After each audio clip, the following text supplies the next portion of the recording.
شايف شكل المربع اللي قدامك ده؟ تعالى نطلع منه رسم وش شخصية بسيط جدا. زي ما دايما بنتكلم ازاي ترسم بالاشكال الهندسية بطريقة بسيطة جدا، ازاي الشخبطات اللي انت بتعرف ترسمها اصلا ازاي نوظفها بشوية افكار كده بنتكلم فيها تخليك تطلع رسمة تقول انا بعرف ارسم. مع ان انا ضد فكرة ان انت ما بتعرفش ترسم يعني ما تمسكش القلم، لا امسك القلم وطلع اي شخبطات حتى لو مش بتتعلم. الهواية مش حكر على أصحاب الموهبة فقط، يعني إن واحد بيعرف يرسم هو اللي بيرسم، أنت ما بتعرفش يبقى مش من حقك تمسك القلم حتى وأنت قاعد مع نفسك، حتى وأنت قافل على نفسك أوضتك. الفكرة دي جاية منين؟ أنت من حقك تمسك القلم وترسم زي ما أنت عاوز وتطلع أي ناتج. أنا مش بتكلم على الرسم بس، بتكلم على أي هواية ممكن تكتسبها تفرق معاك جدا. الضغوط من حوالينا بقت كتير جدا وإحنا بنفتقد البساطة في كل حاجة. كلنا محتاجين حد يقول لنا ما تقلقش الموضوع بسيط، ما تقلقش مش مطلوب منك تبقى نمبر 1 في أي حاجة.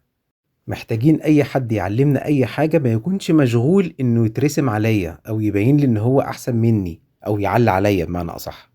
انا دايما مهتم بممارسة الرياضة، بحب الرياضة جدا مع ان انا مش لعيب اي حاجة ولا محترف اي حاجة.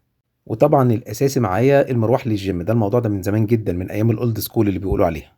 فكان زمان انا دايما بحب اشوف الفيديوهات واسمع المعلومات اللي هي تخليني متحمس وعايش المود.